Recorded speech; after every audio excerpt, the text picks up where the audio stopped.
Good evening, Ron. Thank Hi. you very much for all three for seminars. Wonderful, thank you. My question is that you said that you had the blood of our Lord examined by the Israelis. That's correct. What was their determination of that? Okay. Now, we won't be able to take second questions. I'm sorry if you're on your second one, please just step out. I love you, but we're running out of time. Real quickly, okay.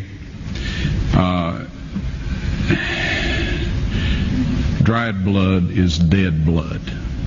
Everybody knows that, all right? They can test the blood of the pharaohs, the mummies of the pharaohs, all right? There's certain things they can do. They cannot get a chromosome count by any method I'm familiar with, all right? Things keep changing. I don't profess to know everything. However, there's no way I know that you can get a chromosome count out of dead blood. You can get a DNA and some other things, but not a chromosome count, all right? That's done by living white blood cells.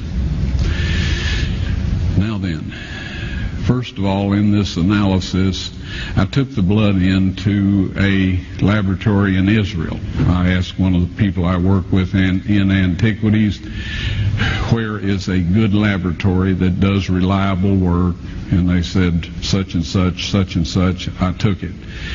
I just said, please examine this blood and tell me what you can tell me about it.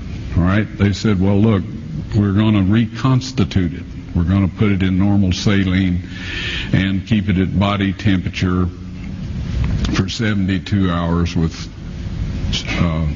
gentle swirling. All right?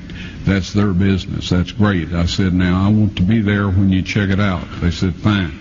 So I was back. They checked it out. I said, now, they said it's human blood. We can tell that. They did whatever tests they need to do.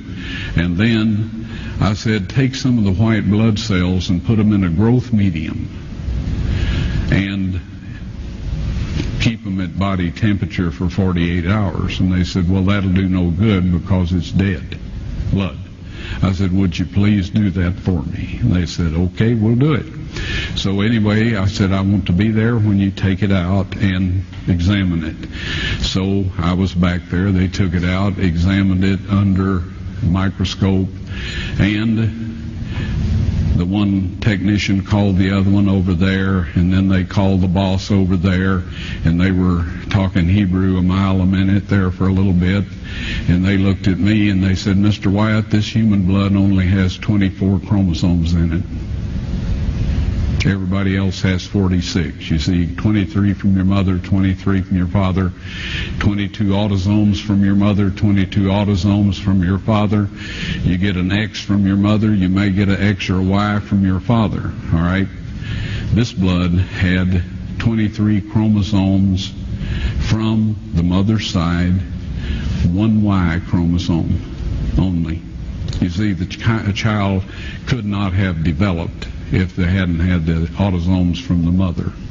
So all of his physical characteristics were determined by his mother's side of the family, her autosomes. His maleness was determined by this one Y that came from a source, not a human male.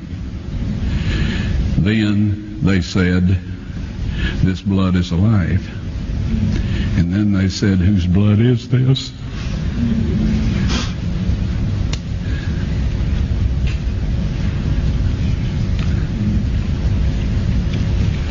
I said, it's the blood of your Messiah.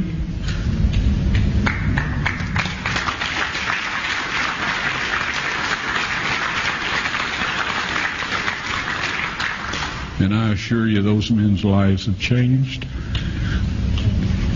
You're welcome.